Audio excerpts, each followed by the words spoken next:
Yo, what's going on, everybody? It's Straight Outta Boston here, aka the King of Boston. Today we're back for episode 4, game number 1 of the 1994 NLCS between the Montreal Expos and the Cincinnati Reds. The pitching matchup is going to be Ken Hill versus Jose Rio. Now, obviously, because we had to go to 5 games in the NLDS, we were not able to set up our pitching and have Pedro go in game 1 or anything like that.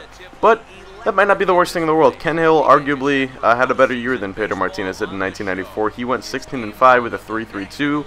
Pedro had a 3.42, but Hill's FIP was actually 4.01, and he would end up regressing throughout the rest of his career, as he would not go on to become quite the pitcher that Pedro Martinez became. But anyway, on the map for the Cincinnati Reds is Jose Rio, who was the ace of their staff that year.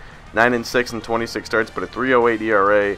And really good performance. He had 171 strikeouts in 172 innings. So he was overall a really good player for the Reds that year. A big reason why they went 66-48 in the strike shortened season. And a big reason why they're in the NLCS taking on the Montreal Expos. But as you can see, we are ready to go here from Cincinnati, Ohio in the Great American Ballpark. Obviously, they were playing back, I forget what their old stadium was called. I was going to say Veterans Stadium, but that was the old Philly Stadium. So yeah, I might have been Three Rivers Stadium. I'm not sure if they were still playing there in the 90s, but either way. Also, the uniforms are a little different. They were one of the teams wearing sleeveless jerseys back then. So unfortunately, those are not in MLB The Show, so we're just going to have to make do. But Rio strikes out Marquise Grissom to get things going here in game 1. Now 2 batters later, man on second and 1 away. Moises Alou goes down on the 2-2 count, swinging 2 away now, and he would end up getting out of that inning. So we are on to the bottom of the first. Take a look at the Reds lineup. Barry Larkin, Jacob Brumfield, Mitchell Boone, Morris, Kelly Fernandez, and Brian Dorsett, along with the pitcher Jose Rio rounding it out at number 9. And Ken Hill on the mound for the Expos. He pitched in game 2. And I believe he picked up the win in that game, which knotted the series at 1 at the time. But Barry Larkin here leading things off for the Reds. That's going to be a base hit into right field to get things going for this Cincinnati team. So they get their leadoff man on here in the bottom of the first inning from Great American Ballpark. Next batter is going to be Jacob Brumfield. He is going to end up walking on 5 pitches there. The fork ball misses low, so 2 men on with no men out for the next batter. It's going to be Kevin Mitchell. Actually, this is 2 batters later. Brett Boone up now. Yes, the Brett Boone that I think I would say most people know from his days in Seattle. He ends up getting a sac fly here after the runners had moved up to third on what was like a swinging sacrifice bunt from Jacob Brumfield.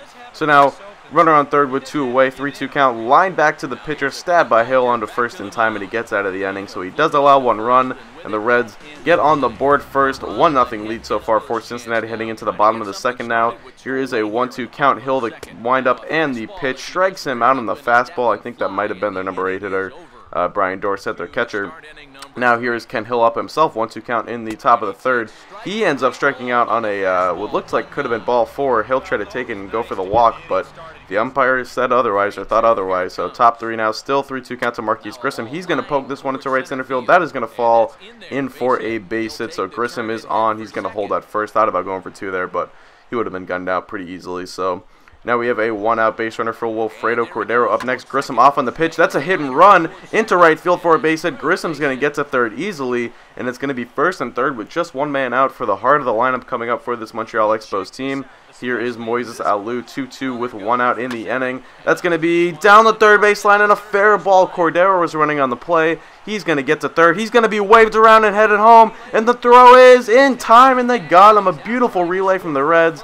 I really thought Cordero was going to score there, but he ends up getting gunned out at home. So now runner on second with 2 men out for Larry Walker, and the slider ties him up right there. Walker goes down swinging, and that will do it. Rio gets out of the inning, and we are tied at 1 apiece through 2.5. Here is Rio himself hitting in the bottom half of the next inning, and he's going to get on base, helping himself out here with a leadoff base hit for the Cincinnati Reds. That's going to bring it back to the top of the lineup, and it will be Barry Larkin up with the 3-2 count. Rio on first. The pitch, that's a slow roller, but it's in between the first and second baseman for a base hit, so a couple of slow rollers fall through for base hits so far to start off this inning. A little bit of BABIP luck for the Reds and unluck for Ken Hill.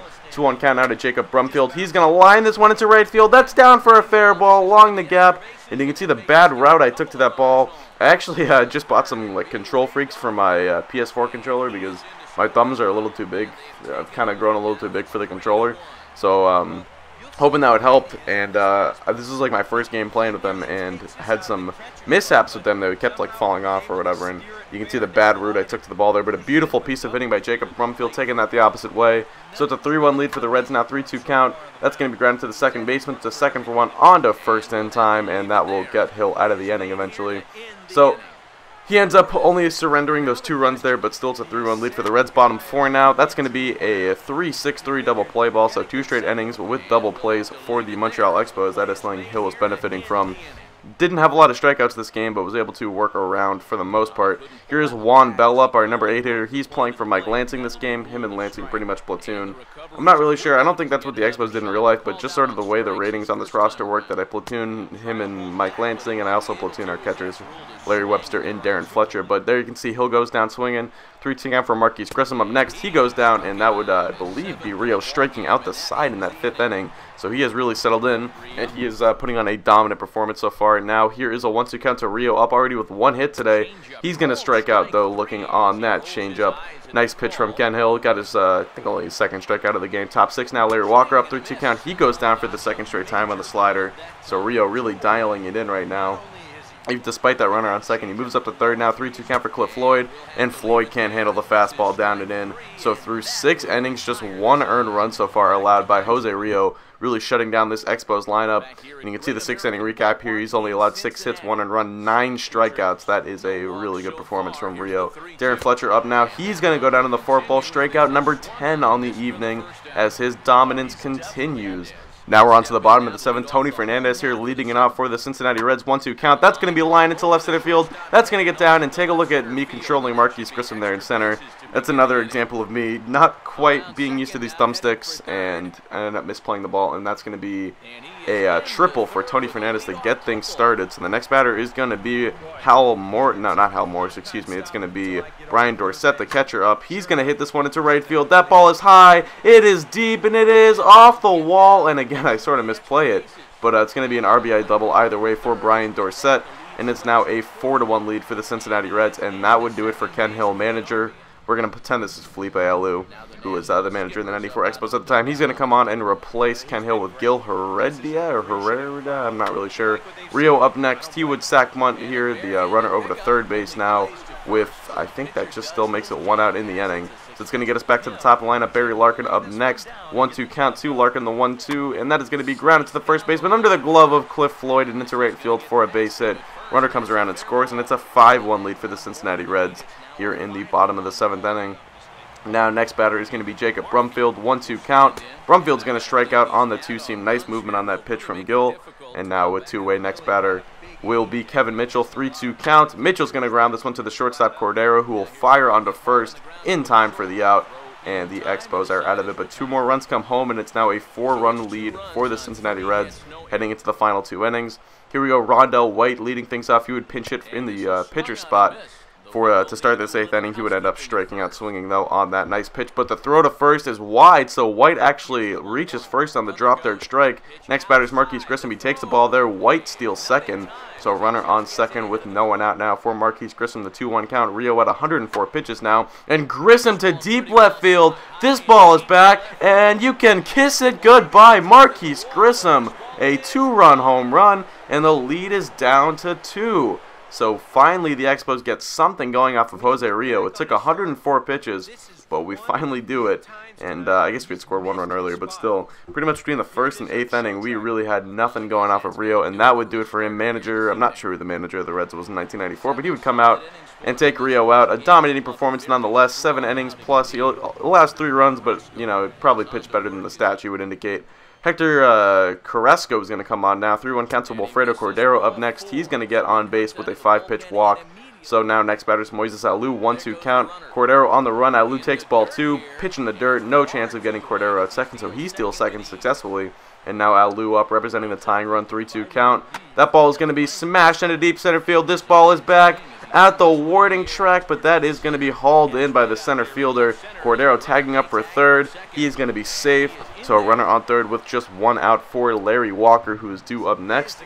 2-2 count to Walker. The pitch, that is going to be grounded. Slow roll to the first baseman played. Throw to first in time, but the runner will come home and score, and it's now back to a one-run ball game, 5-4 here with 2 outs in the 8th inning. Chuck McElroy is going to come on now and try to get the Reds out of this inning after allowing one man on. Larry Webster on to pinch it for Darren Fletcher. Lines this one to center, but that's going to be hauled in by the center fielder, Roberto Kelly, there for the third out of the inning. So Tim Scott on now to pitch the bottom of the 8th. 2-1 count, try to hold it as a 1-1 game. Brett Boone up. Boone's going to line this one into right center field. That's going to get down and roll all the way to the wall. Grissom over to play it in center. He will make the throw in, but Boone is going to get into second easily with a leadoff double to get things going here in the bottom of the 8th inning. The Reds looking for an insurance run or two, trying to build that lead back up. Now the next batter is going to be Roberto Kelly. He strikes out on the slider. Actually, that was 2 batters later, so Boone had advanced to third with 1 out. But now here is Tony Fernandez to deep right field, and you can kiss that one goodbye. A 2-run home run, and it's a 3-run lead once again. So Tony Fernandez gives the Reds those 2 insurance runs they wanted back, and it's a 3-run game now. A big lead, big enough hopefully for their closer, Jeff Brantley, who's only made 1 appearance so far this postseason. But now Sean Berry up 3-2 count. Berry's going to line this one into right. That is going to get over the glove. It looks like the right fielder there just maybe misplayed it. That was Jacob Brumfield out on the right. He ends up just, I don't even know what he's doing, but Berry gets the second there with a leadoff double.